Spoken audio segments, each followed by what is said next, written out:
Se você está procurando host family ou vai começar a procurar, fica aqui porque esse vídeo vai te poupar muito estresse. Hoje eu vou te falar 5 coisas que são indispensáveis para você achar uma host family boa e fugir de host family perigo. Para quem não me conhece, meu nome é Alexia, eu já fui au pair nos Estados Unidos e na Alemanha, então de host family eu entendo. Número 1, ler o perfil de várias famílias. Por mais que você tenha um perfil específico de família na sua cabeça que você queira, é muito importante que você leia o perfil de várias famílias para você entender o que é normal, o que tem muito, o que é escasso, o que são famílias boas, o que parece red flags, entendeu? Então, quanto mais você lê, mais você vai entender sobre as host families. Eu vejo muita gente se apaixonar pela primeira host family que vê, e eu acho que isso é muito comum, porque a gente vê a primeira host family assim e fica assim apaixonada, achando que é a host family perfeita. Mas é muito, muito importante que você leia, compare, vire quase uma investigadora de host families, fique bem craque naquele assunto. Eu lembro, inclusive, quando eu estava procurando família para os Estados Unidos, a primeira família que apareceu para mim, eu fiquei tipo, meu Deus, essa é a família perfeita, presente de Deus, é essa, fechou.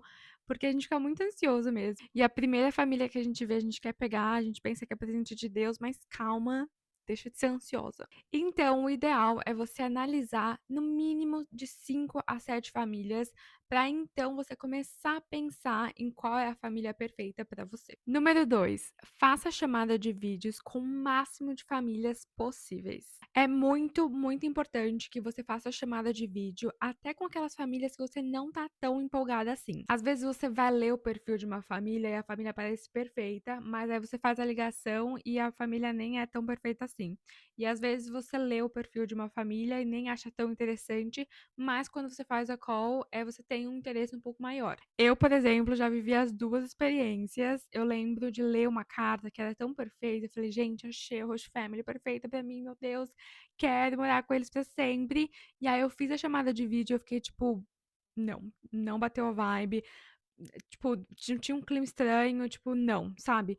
E eu também já vivi de ler uma carta e falar: não tô tão interessada assim", mas aí na chamada de vídeo bater muito feeling, ver você sente que a pessoa é boa, sabe. Por isso que é muito importante fazer a chamada de vídeo, porque eu acho que o feeling, no final das contas, é uma das coisas mais importantes pra você dar o seu match, mas eu acho que você só consegue ter esse feeling através da chamada de vídeo. Você não vai conseguir isso, lendo o texto ou vendo as fotos, é muito importante que você faça chamada de vídeo.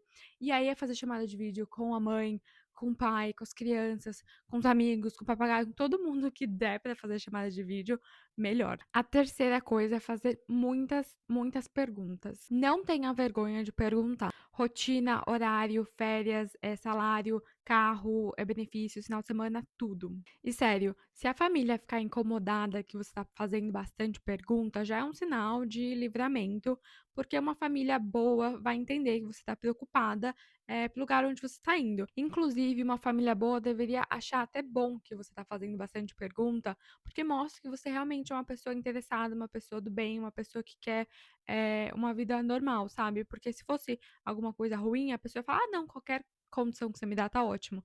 Tá fugindo de casa, sabe? Então, não vejo motivo para ter problema em fazer perguntas. E assim, eu entendo que na primeira entrevista você fique um pouco tímida e não tão à vontade para fazer tantas perguntas. Eu também fui assim nas minhas primeiras entrevistas, mas na quinta entrevista, até inclusive no meu segundo au pair, eu fazia pergunta como se eu fosse assim a dona de uma empresa e eu tô procurando um CEO para sentar na cadeira, sabe?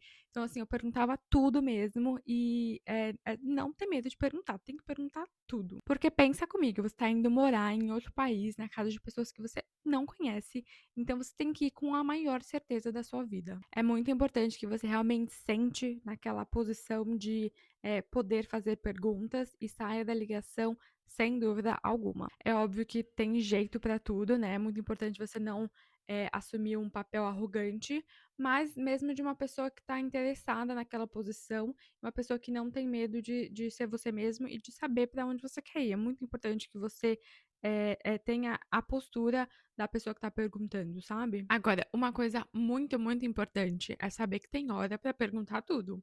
Claro que na primeira ligação você não vai perguntar quais são meus benefícios, onde fica meu quarto, eu tenho um carro, quanto que você paga, sabe? Não. Eu acho que a primeira coisa que você tem que perguntar são sobre as crianças, sobre a rotina das crianças, o que elas gostam de brincar, tá? Enfim, perguntar mais, fazer perguntas mais focadas nas crianças, na família. Na segunda ligação, você foca mais nos benefícios e afins. A quarta coisa é falar com a antiga au pair ou com a nanny que eles têm, alguém que tome conta das crianças quando eles não estão em casa. Essa pessoa pode te dar um feedback, te contar mais ou menos como que as crianças são, como que os pais reagem a birras, como que eles são em público, como que eles são dentro de casa, se os pais respeitam os horários, esse tipo de coisa que a host family geralmente não vai te contar. No meu caso, eu fui a primeira au pair das minhas 2 host families, o que sinceramente eu acho maravilhoso, porque você meio que faz as regras ali.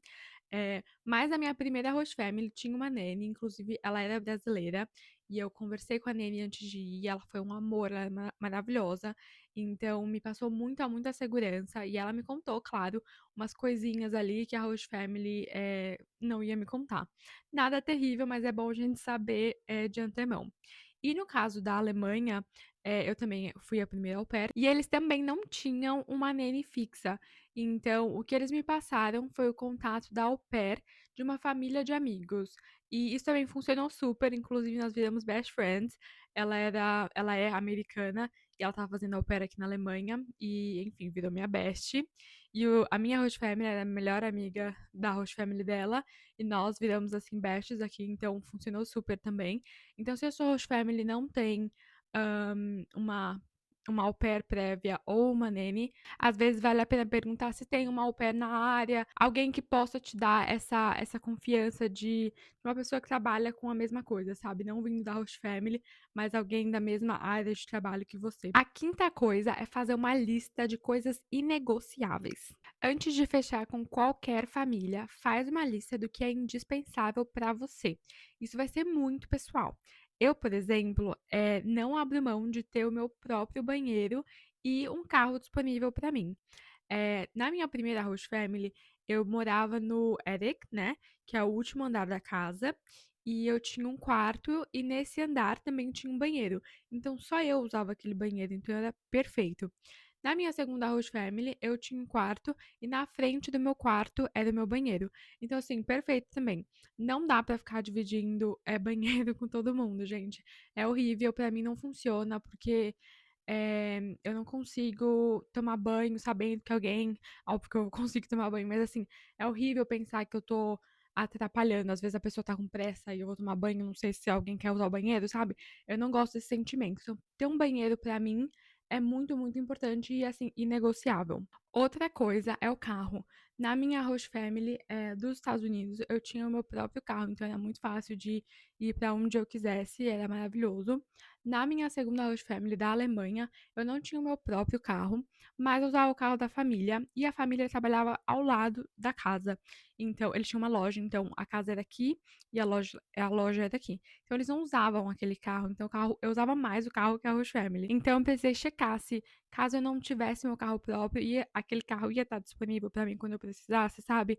Então, para mim, isso era indispensável também, essas duas coisas. Mas, por exemplo, para você pode ser que o indispensável seja trabalhar aos finais de semana.